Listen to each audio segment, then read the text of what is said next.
नमस्कार। आज आप लोगों का फिर एक बार स्वागत है हिंदू स्टडीज एसेंस चैनल पे।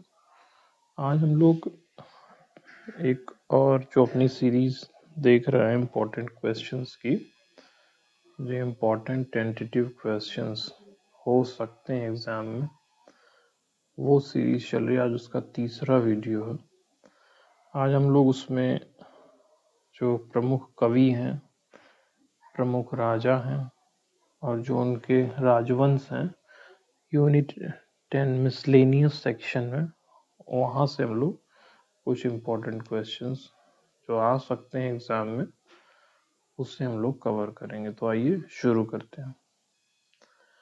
तो हम सबसे पहले हमारे जो सबसे पहले कवि हैं वो हैं कवि भास।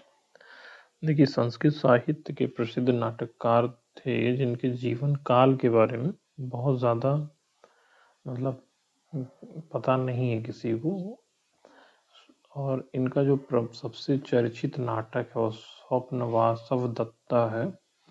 ठीक है, अब उसी से रिलेटेड हम लोग कुछ प्रश्न देखेंगे कवि भास से संबंधित। तो भास जो थे वो प्री गुप्ता पीरियड थे, मतलब गुप्त काल से पूर्व के युग में यह प्रसिद्ध कवि थे। और इसका आधार मिलता है कि कालिदास जो गुप्त काल में रहे हैं उनमें इनका वर्णन करते हैं उनके ग्रंथ रचनाओं में। भास किस भाषा के नाटककार, संस्कृत के थे ये। भास को किस प्रकार के नाटक के चलते इनको सबसे ज्यादा प्रसिद्धि मिली? इनको आदिकालीन नाटककार कहा जाता है। सबसे प्रसिद्ध रचना इनकी है स्वप्न वासव दत्त।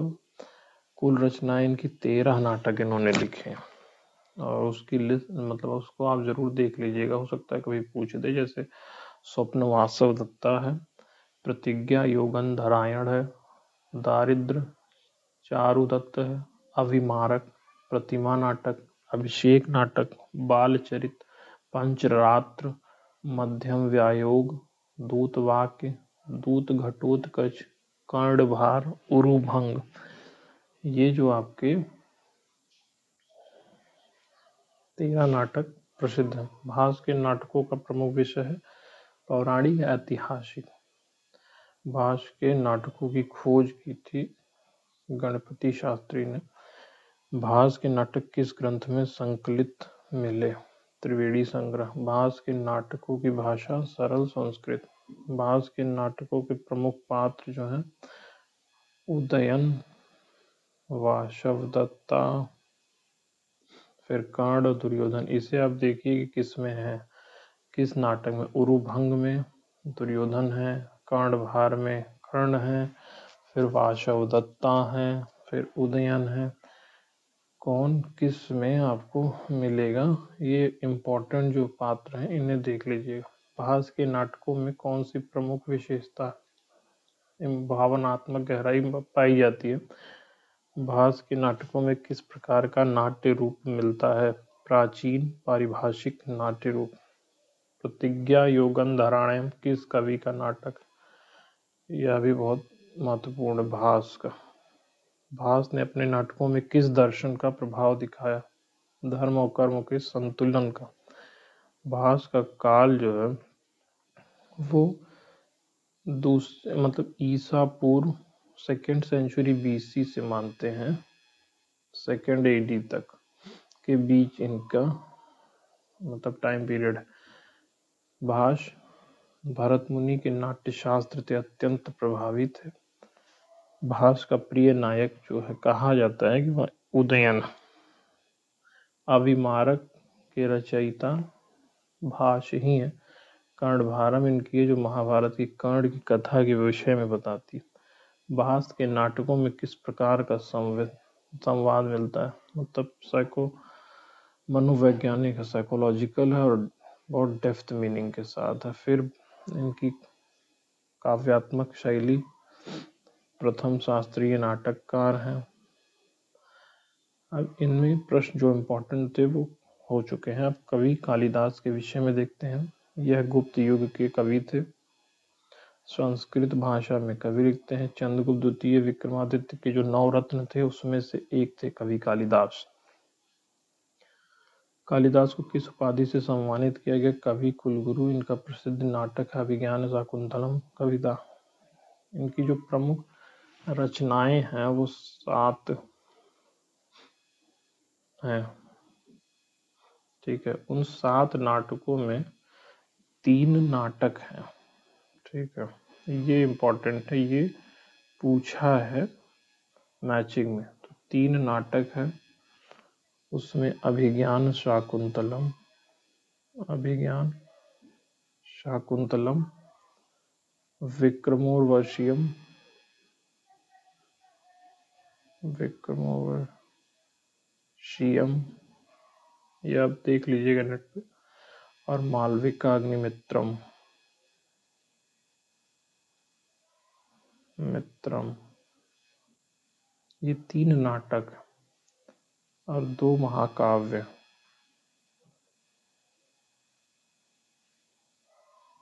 2 महाकाव्य हैं, वो हैं रघुवंशम और कुमार संभवम।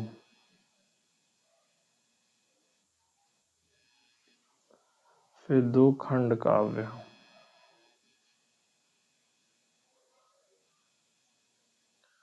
उसमें है मेघदूतम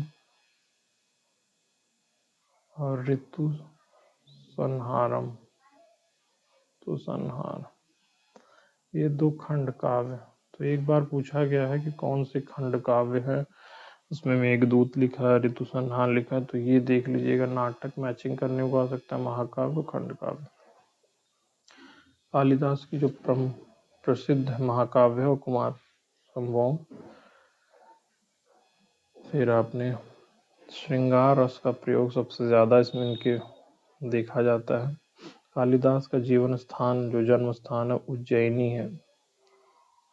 विक्रमोर्वशीयम के कालिदास हैं। कालिदास का जो काव्य का प्रमुख विषय है वो प्रेम, सौंदर्य और धर्म के विषय में। काव्य में स्त्री का स्वरूप कैसा है? आदर्श और भावनाशील। मेघदूत में कौन सा भाव प्रमुख? विरह। कालिदास का समय वही चंद्रगुप्त द्वितीय विक्रमादित्य से संबंधित है। वेदांत दर्शन झलकता है कालिदास। भारत का शेक्सपियर कालिदास को ही कहा गया है। ये पूछा नहीं जाता है क्योंकि ये कॉलोनियल टाइम का इंटरप्रिटेशन है, क्योंकि शेक्सपियर से भी पुराने हैं कालिदास, तो इसलिए कालिदास कालिदास है। कालिदास की भाषा की विशेषता क्या है? सरलता और माधुर्य। कौन सी कृति में ऋतुओं का वर्णन है? ऋतु संहार।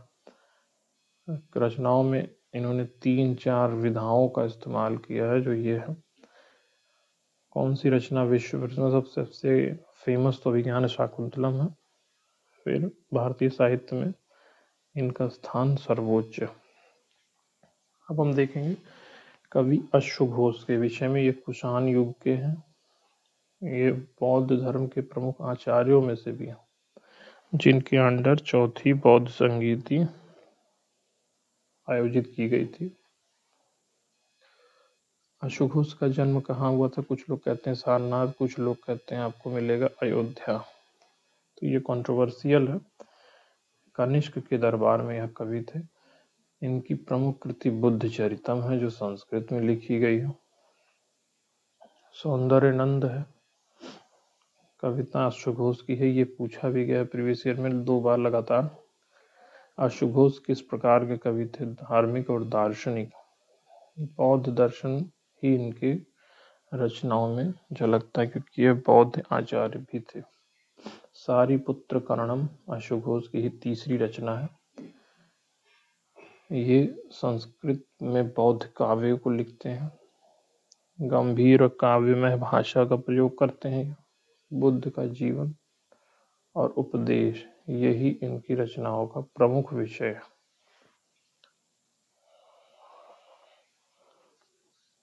सौंदर्य नंद में नंद का संबंध किससे? बुद्ध के सौतेली भाई से। अश्वघोष का काल 1st सेंचुरी एडी माना जाता है। 1st AD.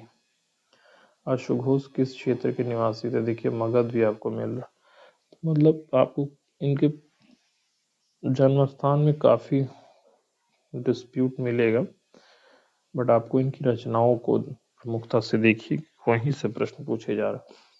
आशुघोष का नाम कवि चक्रवर्ती रखा गया क्योंकि उनके अंदर विलक्षण काव्य शक्तियां थीं जिनकी रचनाओं में दिखते थे। बुद्धचरित में 28 सर्ग हैं।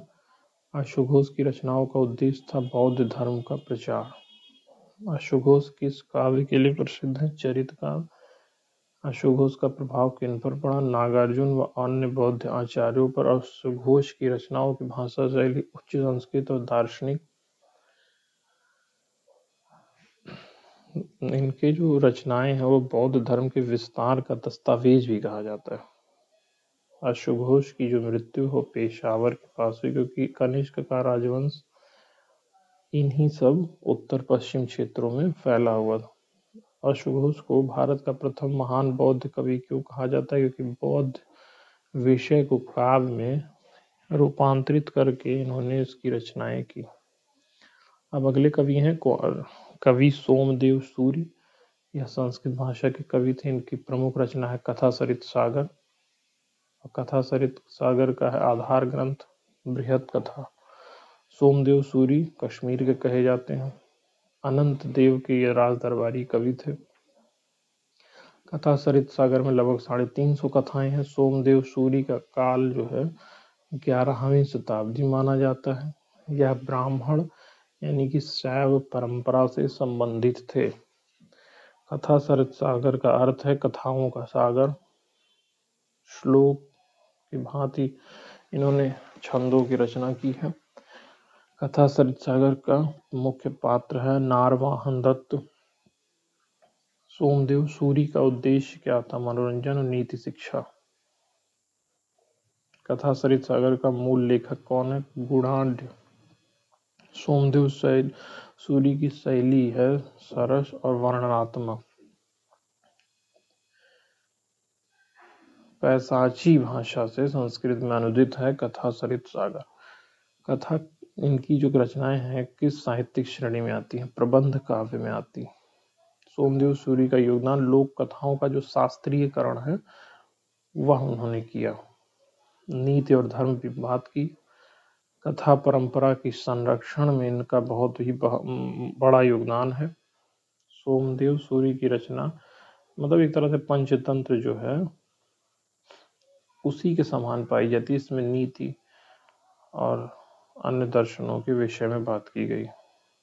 सोमदेव सूरी की प्रसिद्ध कथा है कौन सी? विद्याधर कथा।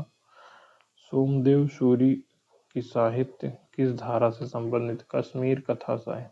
अब कवि हाल जो आते हैं यह सातवाहन वंश से संबंधित थे।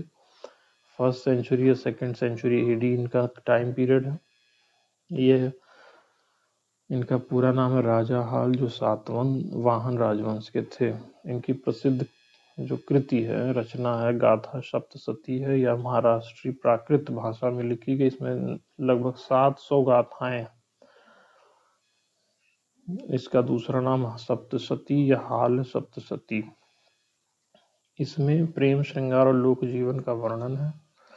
गाथा सप्तशती में अन्य कवियों की भी गाथाएं सम्मिलित है, लगभग 200 अन्य कवियों की भी। इसमें जो किस वर्ग के विषय में है? स्त्रियों और सामान्य जन की है व्यथा के बारे में गाथा सप्तशती में बताया गया। दोहा छंदों में यह लिखा गया है। श्रृंगार रस भी इसमें पाया जाता है। सातवाहन वंश की राजधानी प्रतिष्ठान थी जिसे आजकल पैठन कहते हैं। हाल सातवाहन के शासनकाल में प्राकृत भाषा का वर्चस्व था। फिर इसमें इम्पोर्टेंट वैसा कुछ है नहीं। हाल यानी इनके समकालीन जो हैं वो आशुघोष थे प्रारंभिक काल में। ठीक है। लोक जीवन और समाज की भावनाओं को सचित्र चित्रण करती है। गाथा सप्तशती का अंग्रेजी अनुवाद जो है जी.ए. ग्रियर्सन ने किया था। ये आपको मैचिंग में दिया जा सकता है। आजकल एक क्वेश्चन आता है मैचिंग में कि इधर किन्होंने कौन से वर्क है कौन ट्रांसलेटर है इधर, तो उसमें इसको दिया जा सकता है। इम्पोर्टेंट है, देख लीजिएगा। फिर इनकी जो भाषा नीति थी वो प्राकृत से संबंधित थी। अब हम लोग देखते हैं अगले कवि कल्हड़। कवि कल्हड़ इतिहासकार कवि थे जो कश्मीर से आते हैं। इनकी प्रमुख रचना है राजतरंगिणी और संस्कृत भाषा में लिखी गई। इनका समय काल है 12वीं शताब्दी। इनमें राजतरंगिणी में कश्मीर के राजाओं का इतिहास। राजतरंगिणी का अर्थ है राजाओं की तरंगों का प्रवाह। कल्हड़ जो है ब्राह्मण वंश से थे। राजतरंगिणी में 8 सर्ग हैं। कल्हड़ का उद्देश्य था इतिहास का लेखन। कल्हड़ को क्या उपाधि दी गई? इतिहास कवि। कल्हड़ की भाषा थी काव्यात्मक। राजतरंगिणी में पहला राजा था गोनंद। कल्हड़ का समय के राजा जो थे वो हर्षदेव थे। काव्यात्मक इतिहास है इसमें। फिर कल्हड़ ने किस धर्म का समर्थन किया? शैव। इनका मुख्य भाव था राजनीति और नीति विषयों पर लिखना। अब आप लोग ये पता करिए कि कश्मीर में कौन सा राजवंश था जब कल्हड़ वहां राज दरबारी थे, या किस राजवंश के विषय में राजतरंगिणी? आपका होमवर्क। भारत का प्रथम इतिहास ग्रंथ भी कहा जाता राजतरंगिणी को। अब देखते हैं चंद्रबरदाई को। कवि चंद्रबरदाई जो थे पृथ्वीराज चौहान के दरबारी कवि थे। ये कौन से पृथ्वीराज? थर्ड। चंद्रबरदाई किस भाषा के कवि थे? ब्रजभाषा के। इनकी प्रसिद्ध कृति है पृथ्वीराज रासो, जिसमें पृथ्वीराज चौहान का जीवन बताया गया है। इनका जन्म लाहौर में हुआ था। चंद्रबरदाई वही 12th सेंचुरी एडी में इनका टाइम है। आइए पृथ्वीराज चौहान के साथ दिल्ली है। वीर रस में इन्होंने कविता की है। लिपि जो है वो नागरी। इनका चंद्रबरदाई का जो है वो राजपूत युग का गौरव वर्णन करने के लिए प्रमुखता से जानी जाती है। 5 खंड इसमें है पृथ्वीराज रासो में। चंद्रबरदाई ने किस राजा से पृथ्वीराज की मुलाकात कराई? जयचंद से। चंद्रबरदाई की मृत्यु अजमेर में हुई। चंद्रबरदाई का संबंध चौहान वंश से, वही पृथ्वीराज। फिर इनकी शैली जो है वह ओजपूर्ण वर्णनात्मक। भाषा इनकी देशज और वीरतापूर्ण। चंद्रबरदाई की रचना में कौन से गुण प्रमुख है? देशभक्ति और निष्ठा। चंद्रबरदाई ने पृथ्वीराज को किसके विरुद्ध युद्ध हेतु प्रेरित किया? पृथ्वीराज कह रहा हूं, मोहम्मद गौरी। पृथ्वीराज चौहान को।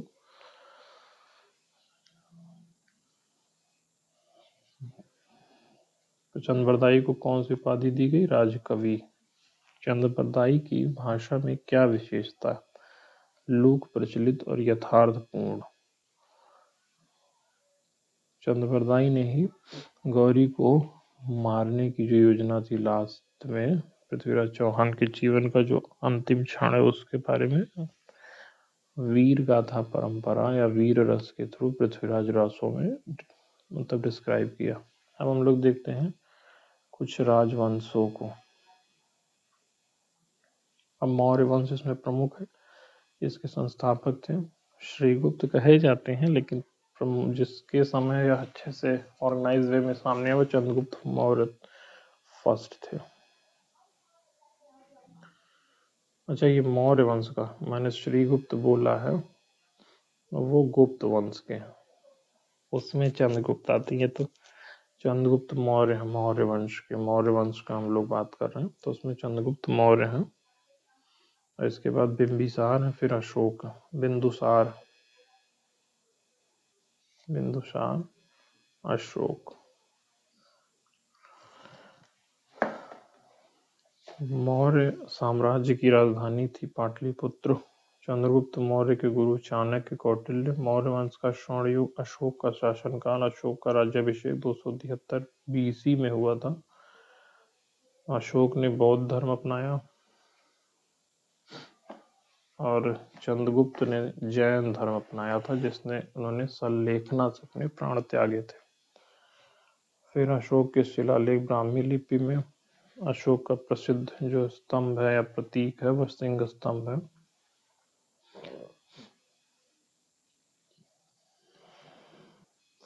अशोक ने धर्म प्रचार के लिए धर्मदूत भेजे, अपने पुत्र और पुत्री को भेजा। उसके नाम आपका होमवर्क है कि जानना कि कौन है। मौर्य प्रशासन का प्रमुख अधिकारी महामात्य होते थे। कौटिल्य का जो सप्तांग सिद्धांत है उसमें कौन आते हैं 7 अंग, वह आप लोग देख लीजिएगा। मौर्य काल का अर्थशास्त्र है ग्रंथ, कौटिल्य के द्वारा लिखा हुआ।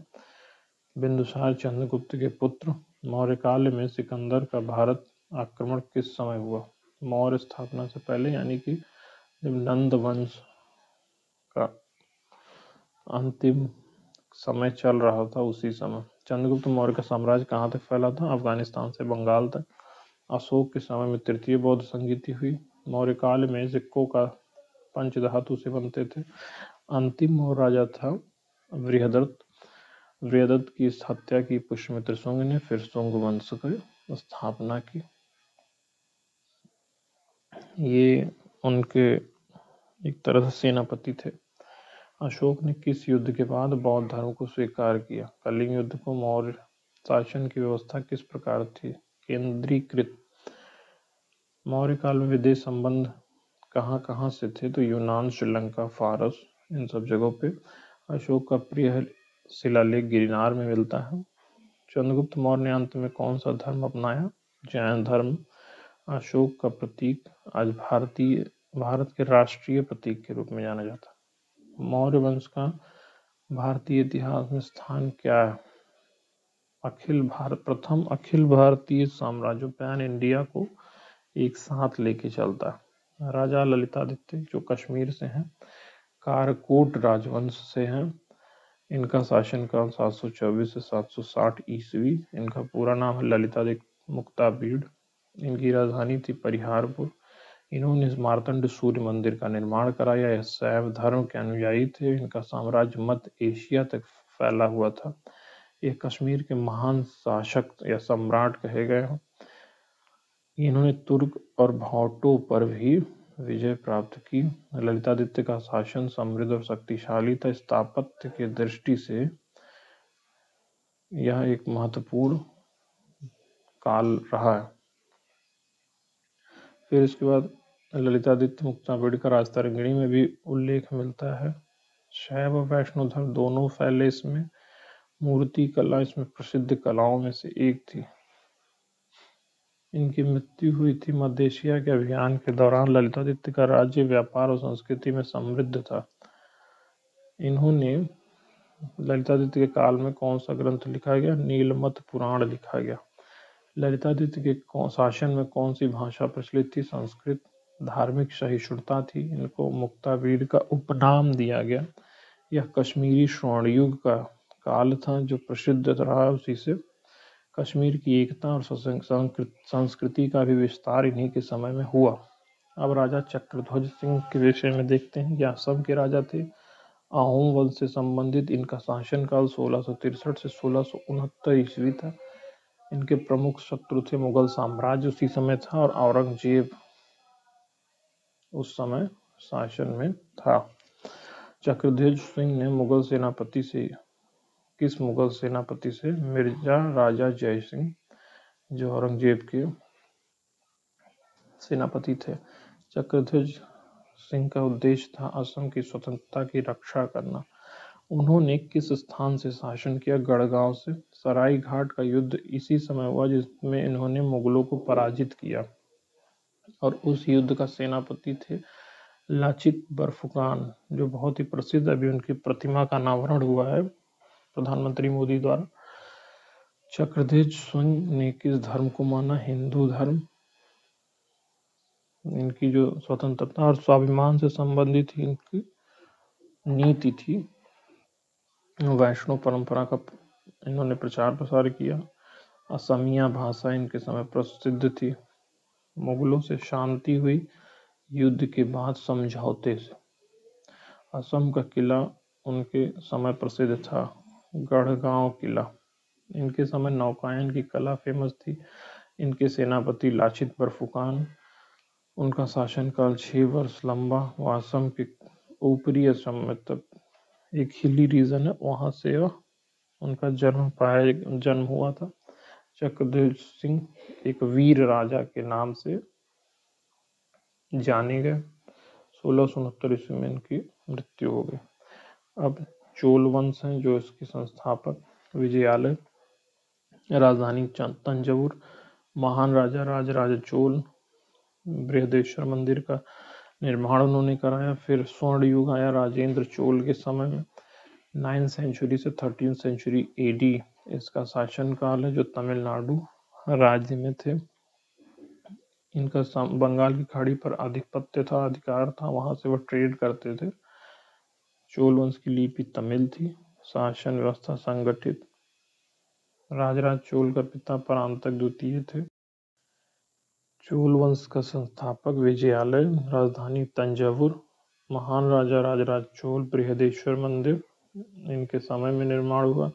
स्वर्ण युग राजेंद्र चोल का था, जो युग 9वीं से 13वीं शताब्दी में यह राजवंश का शासन काल रहा है। चोल वंश की राजधानी मतलब किस राज्य में, तो जो आज आधुनिक तमिलनाडु है। इनका बंगाल की खाड़ी पे अधिकार रहा, जहां से वो व्यापार करते थे। चोल वंश की लिपि थी तमिल। और देखेंगे तो राजेंद्र चोल ने कौन सा अभियान चलाया, गंगईकोंड अभियान, जिसमें दक्षिण पूर्व एशिया में नौसेना का अभियान था। और श्रीलंका बर्मा तक गया। मंदिर से की वास्तुकला से संबंधित इनमें श्रेष्ठ कला थी। कई मंदिरों का निर्माण हुआ।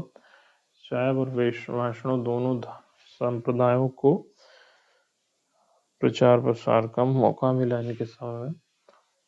चोल के सिक्के जो थे वो तांबे व सोने के थे। चोलों की सेना का प्रमुख सेनापति नाम से जाना गया। भूमि मापन की थी एक प्रणाली जिसे वेली कहा जाता था। ग्राम प्रशासन में सब जाने जाते थे वो सभाओं के नाम से। नाडू यहीं से फेमस है, मतलब ग्राम प्रशासन। चोल वंश का पतन 13वीं शताब्दी में हुआ। चोल शासकों की उपाधि थी परमेश्वरन। इनका प्रमुख बंदरगाह नागपट्टनम। आप और देख सकते हैं लूसेंट जीके में, जो एक बार देख लीजिएगा आपके लिए आसान रहेगा वन लाइनर के लिए। हरिहर और बुक विजयनगर साम्राज्य की स्थापना की 1336 ईस्वी में। इनके गुरु का नाम विद्यारण्य स्वामी था। इनकी राजधानी हम्पी। और विजयनगर की स्थापना दिल्ली सल्तनत के विरुद्ध हुई। हरिहर संगम वंश थे। हरिहर का पूरा नाम हरिहर राय प्रथम था। हरिहर राय बुक्का के भाई थे। विजयनगर में वैष्णव धर्म की मतलब वर्चस्व था। संस्कृत और कन्नड़ भाषा प्रयोग करते थे। साम्राज्य की स्थापना तुंगभद्रा नदी के तट पर हुई थी। हरिहर बुक मोहम्मद बिन तुगलक के समय में लड़े थे। विरूपाक्ष मंदिर का निर्माण भी हुआ उसी समय। बुक्का के ही शासनकाल में माधवाचार्य ने सरस्वती कंठाभरण ग्रंथ की रचना की। इनके समय स्थापत्य कला फली फूली। बुक्का ने किस राज्य से युद्ध किया, बहमनी से। विजयनगर साम्राज्य का प्रतीक क्या था, वराह। इनके समय भरतनाट्यम फेमस हुआ। हरिहर की मृत्यु हुई 1356 में, बुक्का की 1377 में। और इस राजवंश के विषय में कृष्णदेव राय और भी आए शासक, उनके विषय में भी आप लोग देख सकते हैं। अब बप्पा रावल हैं, मेवाड़ के संस्थापक, गहलोत वंश से संबंधित। इनका जन्म नागदा राजस्थान। इनका समय 8वीं शताब्दी। बप्पा रावल के गुरु थे हरित ऋषि। बप्पा रावल ने चित्तौड़गढ़ दुर्ग से राज्य किया। अरब आक्रमणकारियों से इनका युद्ध हुआ। मोहम्मद बिन कासिम की सेनाओं को हराया। बहुत शिव भक्त थे। इनका प्रतीक चिन्ह सूर्य था। साम्राज्य इनका सिंध तक फैला था। इन्होंने गुर्जर प्रतिहारों से स्वतंत्रता पाई और अपना राज्य किया। इनके वंश का नाम था गोहिल वंश। एक लिंग जी मंदिर का भी निर्माण इन्होंने कराया। और फिर ये मतलब एक लिंग देवता के प्रतीक माने जाते हैं। फिर हर्षवर्धन जो है उत्तर भारत के सम्राट हैं, प्रमुख पुष्यभूति वंश से हैं। 606 ईस्वी से 647 ईस्वी इनका शासनकाल है। कानिकुब्ज जो अभी का कन्नौज है वह इनकी राजधानी थी। इनके पिता का नाम प्रभाकर वर्धन, बहन का नाम राजश्री। राजश्री का जो मालवा में इनका विवाह हुआ था। हर्ष की पहले की राजधानी थानेश्वर थी। हर्ष पहले शैव संप्रदाय से जुड़े थे, फिर बाद में बौद्ध धर्म अपनाया। प्रयाग में इन्होंने एक बौद्ध संगीति कराई थी, जिसे पांचवी बौद्ध संगीति भी कहा जाता है। हर्ष का दरबारी कवि बाणभट्ट, जिसकी रचना हर्षचरित इनके समय में हुएनसांग जो चीनी यात्री भारत आया था। हर्ष की प्रसिद्ध कृति जो है वो नागानंद है। हर्ष ने 3 नाटक लिखे, रत्नावली भी उसमें से एक है। हर्ष के समय कौन सा धर्म प्रमुख था? बौद्ध। इनकी मृत्यु 647 ईस्वी में हुई। इनका युद्ध पुलकेशिन द्वितीय से नर्मदा के तट पे भी हुआ था, जहां पे हर्ष को हार का सामना करना पड़ा था। फिर राजा भोज के बारे में देखते हैं। मालवा धार में यह के शासक थे। परमार वंश से थे। 1010 से 1055 ईस्वी इनका शासनकाल था। धार नगरी थी भोजपुर में इनका प्रसिद्ध नगर जो था, और इनकी प्रसिद्ध रचना है सरस्वती कंठाभरण। ये विद्यानिधि की उपाधि से जाने जाते हैं। महमूद गजनवी के समकालीन थे। भोजेश्वर मंदिर स्थापत्य कला में इनके समय में निर्माण हुआ। इनके समय संस्कृत भाषा का प्रयोग होता था। विद्यालय और पुस्तकालय इन्होंने खोले। भोज की अन्य रचनाएं हैं राजा मार्तंड, युक्ति कल्पतरु। इन्होंने साहित्य, खगोल, चिकित्सा इन विषयों में भी कार्य किया। आर्किटेक्चर पे इनका जो सबसे अच्छा वर्क है सम्रांगण सूत्रधार है। फिर उसके बाद स्थापत्य और साहित्य तो इनके समय में फलिया फूला ही।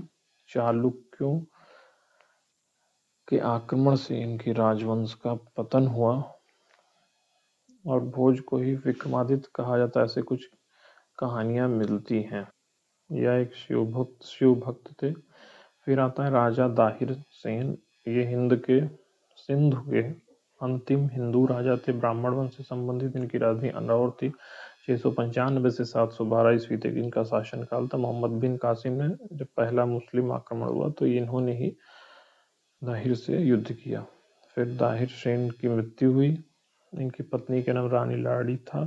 दाहिर सेन के पिता चच थे। सनातन धर्म का इन्होंने पालन किया।